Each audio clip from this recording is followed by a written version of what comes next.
El protesto. En esta ocasión abordaremos lo referente al antecedente, definición, utilidad, plazo y requisitos del protesto.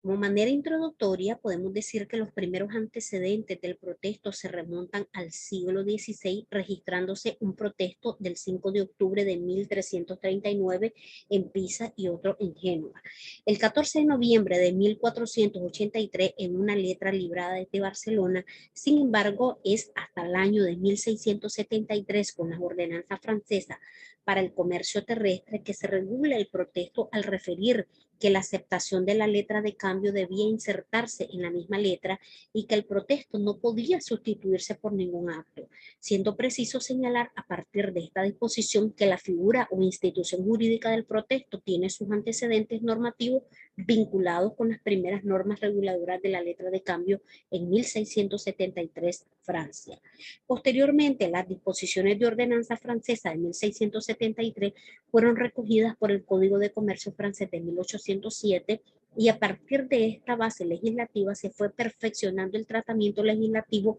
para cada uno de los títulos valores. Posteriormente, el protesto tuvo por fundamental la comprobación segura de que la cambial hubiera sido rechazada por el librado,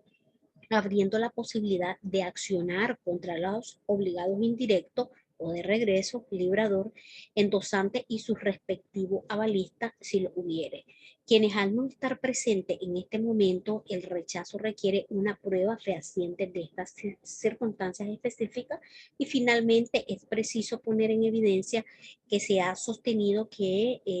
el carácter probatorio del protesto es la razón principal por la cual ha persistido en el tiempo, aun cuando desde principios de este siglo la doctrina se ha preocupado en señalar otros aspectos de interés que pueden comprobar mediante el protesto. En cuanto al antecedentes, efectivamente, ya en nuestro caso el Código de Comercio, aprobado y publicado el 22 de marzo de 1869, regulaba este acto jurídico y por la falta de aceptación o por falta de pago de la letra de cambio o de la libranza, o con la promulgación del actual Código de Comercio de Nicaragua, aprobado el 30 de abril de 1914, ya se regulaba este acto de naturaleza formal para que el pagaría la orden y el cheque. No obstante, debido a que en el transcurso del tiempo fueron creando nuevas relaciones jurídicas y por tanto nuevas necesidades que el Código de Comercio no había podido prever. Se fueron creando leyes especiales que regularan estas materias, tal como en el caso de las instituciones referidas a los títulos valores, con la promulgación del decreto número 1824, que es la Ley General de Títulos Valores. Cabe mencionar que en los primeros tiempos la finalidad principal del protesto fue la comprobación del curso del cambio del día, en el cual la letra era protestada, buscando luchar contra las especulaciones y la usura, lo cual parecía no haber sido muy eficaz en Italia, donde se hizo común el dicho de que el cambio y el viento varían siempre. Otro de los motivos de la actualización del protesto se originó en que la aceptación del girado, que al principio era obligatoria, pasó a ser facultativa, razón por la cual se podían rehusar y ulteriormente rechazar el pago. Posteriormente, el protesto tuvo por finalidad fundamental la comprobación segura de que la cambial hubiera sido rechazada por el librado, tal como habíamos descrito con anterioridad. Es preciso poner en evidencia que se ha sostenido que el carácter probatorio del protesto es la razón principal y eso no lo podemos olvidar. Por tanto, el protesto en los títulos valores es un acto de naturaleza formal que sirve para demostrar de manera auténtica que el título o valor se ha presentado en los términos que establece la ley, ya sea para aceptación o para su pago.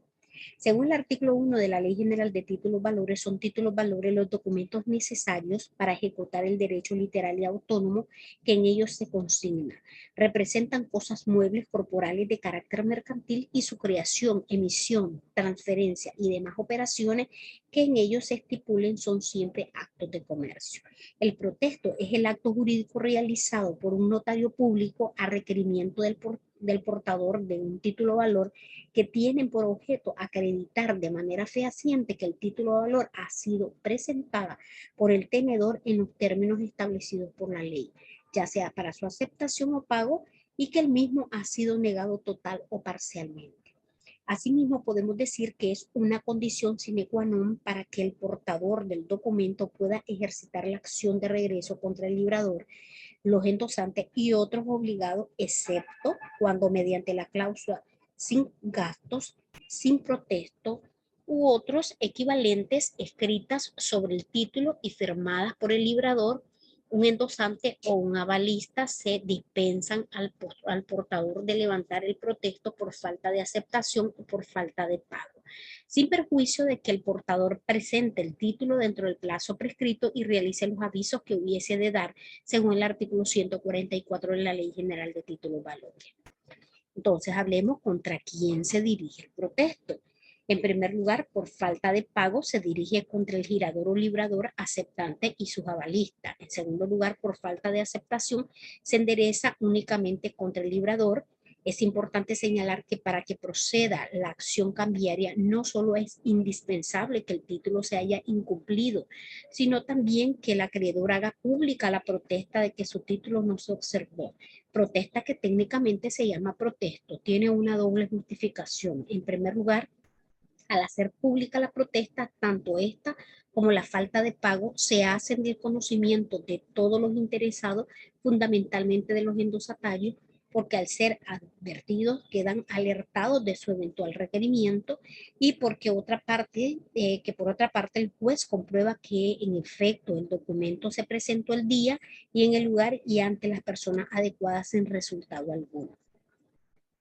En cuanto al lugar donde se protesta el título a valor, según los artículos 260 y 262 de la Ley General de Títulos Valores, el título de valor debe de protestarse en el lugar de presentación, ya sea para su aceptación o para su pago. Si la persona contra quien se dirige la acción no debe levantarse el protesto, no es localizada, la ley señala que este acto jurídico puede encauzarse contra sus dependientes o con algún vecino.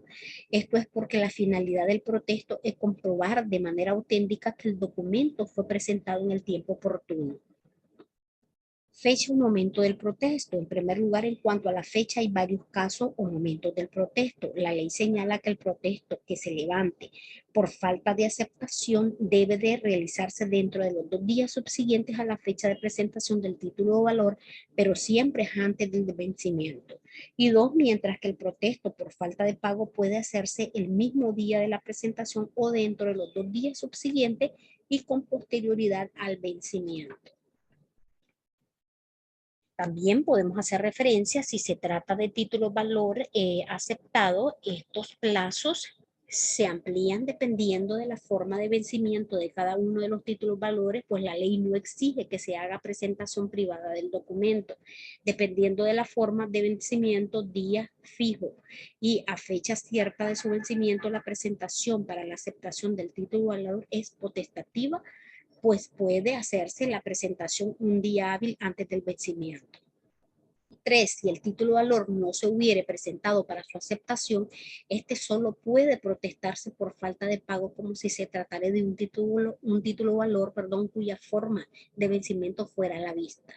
Y 4, si el librado, en el caso de la letra de cambio, quiebra antes de ser presentada la letra de cambio para su aceptación, el beneficiario debe de presentar su título valor y protestarla con antelación, con anticipación por falta de pago, y este protesto puede ser realizado desde fecha de declaración de quiebra hasta el vencimiento del título de valor. La resolución del juez que declare la quiebra bastará al portador para ejercitar la acción de regreso. En cuanto al mecanismo del protesto, es un acto formal y debe de hacerse constar en el título de valor o en una hoja adherida a él para demostrar la solución de continuidad. La autoridad que lo levante debe de elaborar un acta en donde se insertará literalmente el título, o sea, la reproducción del texto del título de valor, y hará constar en ese mismo documento el requerimiento que se le ha hecho al deudor. Esto último será con el objeto de aceptar o que acepte, ¿verdad?, el pago del título valor. La autoridad también debe de, en primer lugar, consignar el nombre de las personas con quien se entiende la diligencia y su firma o la constancia de su caso de haber negado la firma o excusó, ¿verdad? Realizar la firma y los motivos de la negativa de pago o de no aceptar el título valor. En segundo lugar, la impresión del lugar, día y hora en que se practique el protesto. En tercer lugar, esta acta debe de ser autorizada por un notario o cualquier otra autoridad y deberá retener el documento todo el día del protesto y el día subsiguiente, y dentro de estos 2 días el obligado puede hacer efectivo el pago a esa autoridad esperando el importe del documento más los intereses legales y moratorios y las costas del proceso. Es el único caso que el protesto no es necesario en cuanto al librador incorpora la cláusula sin gasto y sin protesto.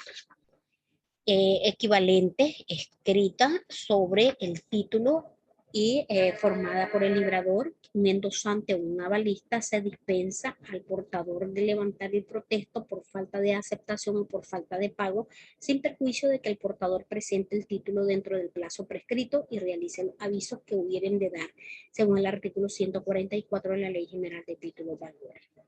Entonces, por ello es importante hacer referencia los requisitos del protesto. Entonces, dentro de los requisitos del protesto podemos señalar la fecha y lugar en que se practica, el nombre del requerente de la persona requerida y el requerimiento hecho, las respuestas obtenidas o los motivos por los cuales no se obtuvo ninguna, la firma del notario y la de la persona a quien se entiende el protesto o la expresión de su imposibilidad o resistencia a firmar si lo hubiere. En el protesto se deberá expresar, si es del caso, la búsqueda que se hizo del lugar del pago o de la presentación y si estuvo o no presente quien debió aceptar o pagar. Si el protesto se realiza en documentos separados, debe contener la transcripción del título, lo que quiere decir que el notario debe reproducir literalmente en el acta el título protestado. Puede reproducirse al principio, al final o al dorso del protesto, siempre que forme parte del texto del documento amparado por su firma. El protesto debe de hacerse en día hábil, no admitiéndose por tanto días de gracia, ni legales ni judiciales. Todos estos requisitos que señala la ley para que se cumplan por el notario son elementos de seguridad que el legislador establece para darle el protesto la solemnidad necesaria de un acto que tiene trascendencia en el derecho comercial. La falta de cumplimiento de estos requisitos no solo acarrea la nulidad del protesto, sino también las responsabilidades que pudieran producirse contra el notario por incumplimiento de sus obligaciones legales. En cuanto a las personas que intervienen en el protesto, tenemos que fundamentalmente son 3. Tenemos el tenedor del título, el notario y el girador. En este sentido, es importante referir que el tenedor del título, el tenedor interviene por ser la persona interesada en demostrar que el girado no aceptó o no canceló el título, es la persona beneficiaria con el pago y la perjudicada ante la falta del mismo, es el sujeto activo del protesto quien lleva las iniciativas de dicho procedimiento. El notario público es el funcionario que por mandato legal está llamado a certificar la no aceptación o el no pago del título mediante la figura que nos ocupa. Asimismo, indica en el artículo 258 de la Ley General de Títulos Valores en su párrafo segundo, el que reza de forma textual que el protesto debe de hacerse por medio de un notario. El girado, las terceras personas que intervienen en la diligencia del protesto es el girado. La presencia del girado no es esencialmente obligatoria, ya que en caso de que el girado no se encuentre presente, estuviera ausente o muerto, se levantará el protesto y el notario certificará tal hecho en la respectiva diligencia o acta según los artículos 260, 261 y 262 de la Ley General de Títulos Valores. Entonces, ¿contra quién debe de hacerse el protesto? Si las personas contra quien se levante el protesto no se encuentra presente en el lugar de su domicilio o el lugar donde debe de efectuarse el pago, las diligencias se entenderán con su dependiente, pariente o doméstico o con algún vecino. La autorización de la ley en caso de no encontrarse la persona presente en este lugar y dirección para hacerse con sus dependientes es peligroso porque da lugar a perjuicios para el librado. pero el peligro aumenta cuando el protesto se entiende con los parientes domésticos o vecinos, porque estos pueden ocultar la información y hasta pretender, en este caso, prestarse para no darlas con el fin de dañar al librado. En otras legislaciones no existe esta autorización y el protesto debe hacerse contra las personas que debe de aceptar o pagar. Si la persona a la cual el título debe de ser presentado ha muerto, el protesto se levantará igualmente en su nombre y la diligencia se entenderá con su heredero o con el que representa que represente la herencia según el artículo 261 de la Ley General de Títulos Valores. ¿En qué lugar se protesta el título valor? El título valor debe de protestarse en el lugar de presentación, ya sea para su aceptación o para su pago. Si la persona contra quien se dirige la acción o deba levantarse el protesto no es localizada, la ley señala que este acto jurídico puede encauzarse contra su dependiente o con algún vecino. Esto es porque la finalidad del protesto es comprobar de manera auténtica que el documento fue presentado en el tiempo oportuno. Si el domicilio o la residencia de la persona contra la cual debe de levantarse el protesto no se pudiese encontrar, el protesto puede hacerse en cualquier local, en el lugar de presentación o pago a elección del notario y, eh, y como la ley entiende por lugar de pago el territorio entero del municipio. Tenemos entonces que tomar en cuenta que el notario puede hacer el protesto en un lugar cualquiera con tal que se encuentre en el territorio del municipio, lo que constituye una inseguridad y ausencia de responsabilidad por el protesto, que es un acto solemne según los artículos 260 y 265 de la misma Ley General de Títulos Valores. Y para finalizar, el protesto por falta de anotaciones de la fecha de la vista, si el pagaria la orden es pagadero a cierto plazo vista, se requiere presentar al suscripto para que ponga la anotación de la fecha de la vista en el documento de presentación, que debe de hacerse dentro de un año según el artículo 121. Si el suscriptor se negare a poner el visto fechado, el portador, para conservar la acción de regreso contra los endosantes y avalistas, debe de hacerse contar la falta de fecha por un protesto dentro del término señalado para la anotación de la fecha de la vista, cuya fecha servirá para fijar el inicio de plazo a la vista. A falta de protesto, el tiempo útil, el portador pierde por caducidad sus acciones, salvo contra el suscriptor respecto del cual el plazo de vista sigue en curso hasta el último día del plazo fijado para la presentación para la vista.